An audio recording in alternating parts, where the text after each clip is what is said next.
UP board solution class 7 history यानी कि हमारा इतिहास और नागरिक जीवन का चैप्टर नंबर 14 है, जिसमें हम लोग पढ़ेंगे मुगलकालीन समाज एवं संस्कृति के बारे में। इसी के साथ आपका सिलेबस भी कंप्लीट हो जाएगा, क्योंकि ये आपका नागरिक हमारे इतिहास का लास्ट चैप्टर है। इसके बाद स्टार्ट होगा आपका नागरिक जीवन यानी कि सिविक्स।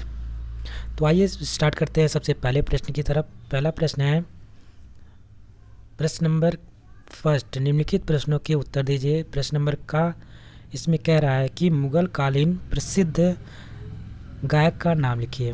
तो उत्तर में लिखेंगे मुगल काल के प्रसिद्ध गायक का नाम था तानसेन।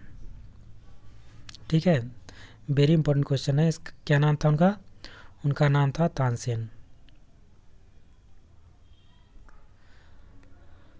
सेकंड प्रश्न है, मुगलों के समय फारसी और हिंदी साहित्य का में क्या विकास हुआ? उत्तर में लिखेंगे, सबसे पहले हम लोग हेडिंग डाल लेंगे फारसी साहित्य। इसमें लिखेंगे मुगल सम्राट साहित्य प्रेमी एवं विद्वान थे। जैसे बाबर ने तुर्की तथा जहांगीर ने फारसी भाषा में अपनी आत्मकथा लिखी। अबुल फजल ने आईने अकबरी लिखा। हुमायूं की बहन गुलबदन बेगम ने उस समय की प्रसिद्ध घटनाओं का विस्तृत ब्यौरा लिखा। अब्दुल हामिद लाहौरी ने शाहजहां तथा खफी खां ने मुतंखाब एवं उल लुबाब में औरंगजेब के शासनकाल का वर्णन किया।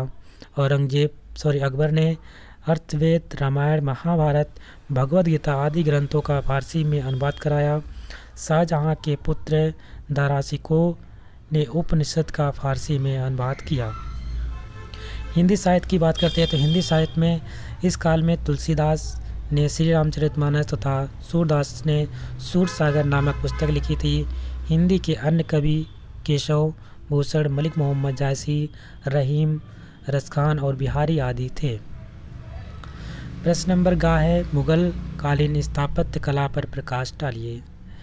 तो उत्तर में लिखेंगे, हेडिंग डाल लेंगे सबसे पहले मुगल कालीन स्थापत्य कला। इसमें लिखेंगे मुगल शासक स्थापत्य कला के महान निर्माता थे।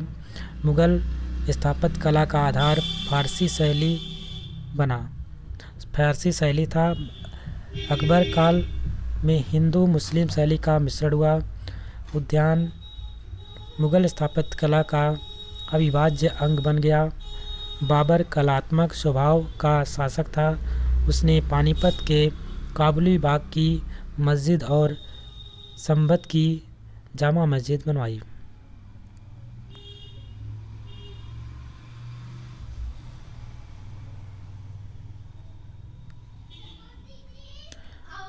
प्रश्न नंबर अगला है, प्रश्न नंबर घ, निम्नलिखित मुगलों में सामाजिक सांस्कृतिक समन्वय के विषय पर संक्षेप में लिखिए। उत्तर में लिखेंगे मुगलकालीन सामाजिक संस्कृति समन्वय। हेडिंग पड़ जाएगी आपकी और लिखेंगे इसमें हम लोग मुगलकालीन सामाजिक संस्कृति समन्वय में भक्ति और सूफी संतों का प्रभाव पड़ा। बाबर ने सहिष्णुता और सद्भावना के बीज बोए। हुमायूं का हिंदुओं के साथ अच्छा संबंध रहा। हिंदू मुस्लिम एकता अकबर काल में सशक्त हुई। अकबर ने प्रशासन में सभी वर्गों का प्रतिनिधित्व किया। उसने प्रजा को धार्मिक स्वतंत्रता देकर सौहार्दपूर्ण वातावरण का निर्माण किया। जहांगीर ने अकबर की नीति अपनाई, वह प्रजा का हितैषी था। औरंगजेब की धार्मिक नीति राजनीतिक परिस्थितियों का फल था। उसके राज्य में हिंदू मनसबदारों की संख्या अकबर के समय में ज़्यादा थी। सूफी संतों और भक्ति मार्गियों ने भी हिंदू मुस्लिम सन्निकटता में वृद्धि की। इन संतों में गुरु नानक, मलुकदास, दादू दयाल और रज्जबदास मुख्य थे, जिन्होंने हिंदू मुस्लिम एकता पर बल दिया।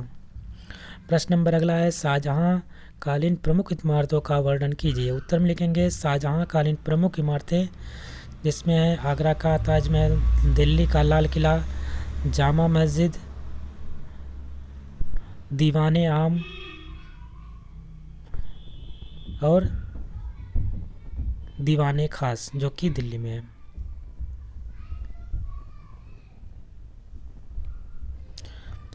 प्रश्न नंबर नेक्स्ट है, दारा शिकोह द्वारा फारसी में अनुदित पुस्तक का नाम बताएं। तो जो दारा शिकोह द्वारा अनुदित पुस्तक था फारसी में, उसका नाम क्या है? वो उपनिषद और भगवत गीता था। इसको उन्होंने फारसी में अनुवाद किया था, तो ध्यान में रखेंगे उपनिषद और भगवत गीता। प्रश्न नंबर सेकंड है, निम्नलिखित यहाँ पे कुछ स्तंभ का और स्तंभ खा दिया गया है, जिसको आपको सही मिलान करना है। जैसे कि स्तंभ का में दे रखा है कि बुलंद दरवाज़ा, इसको ये कहाँ पे है? ताजमहल कहाँ पे है? तुजु के जहांगीरी कहाँ पे है? अकबरनामा किसने लिखा? और रब्जनामा किसने लिखा?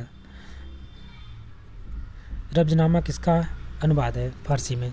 तो सबसे पहले हम बात करते हैं बुलंद दरवाज़ा। बुलंद दरवाज़ा फतेहपुर सिकरी में है। ताजमहल जो है आगरा में है। तुझे के जहांगीर की आत्मकथा है। अकबरनामा किसने लिखा था? अकबरनामा अबुल फजल ने लिखा था।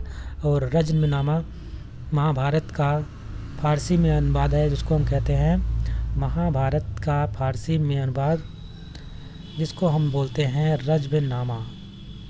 ठीक है, ये इम्पोर्टेंट क्वेश्चन है। महाभारत का संस्कृत में अनुवाद जो था उसको किस नाम से बोला गया था? उसको रज्मनामा के नाम से जाना जाता है। प्रश्न नंबर 3 है, नीचे दिए तालिका में उन मुगल शासकों के नाम लिखिए जिनके सिक्के गोल, चौकोर अथवा दोनों तरह के थे। तो उत्तर में लिखेंगे इधर गोल सिक्के वाले कौन कौन से शासक थे, कौन कौन से मुगल शासक थे। तो गोल सिक्के चलाने वाले बाबर, अकबर और औरंगजेब। चौकोर सिक्के किसने चलाए थे? तो चौकोर सिक्के अकबर ने चलाए थे। गोल एवं चौकोर दोनों सिक्के किसने चलाए थे? तो अकबर ने। तो आपको ध्यान में रखना है, अकबर ने चौकोर और गोल दोनों चलाए थे, जबकि केवल गोल सिक्के बाबर, अकबर और औरंगजेब ने चलवाए थे। बढ़ते हैं, ये आपका लास्ट प्रश्न था। इसी के साथ आपका चैप्टर कंप्लीट होता है और इसी के साथ आपका सिलेबस भी कंप्लीट होता है। आशा करते हैं आपको सभी वीडियो पसंद आ रही होगी। अगर आपको वीडियो अच्छी लग रही है तो इसको लाइक करिएगा, ज़्यादा से ज़्यादा शेयर करिएगा और चैनल पे नए हैं तो चैनल को सब्सक्राइब कर लीजिएगा। मिलते हैं अब हम लोग अगले चैप्टर में, चैप्टर नंबर 1 जो सिविक्स का यानी कि आपका नागरिक जीवन का होगा उसमें। तब तक के लिए नमस्कार, जय हिंद।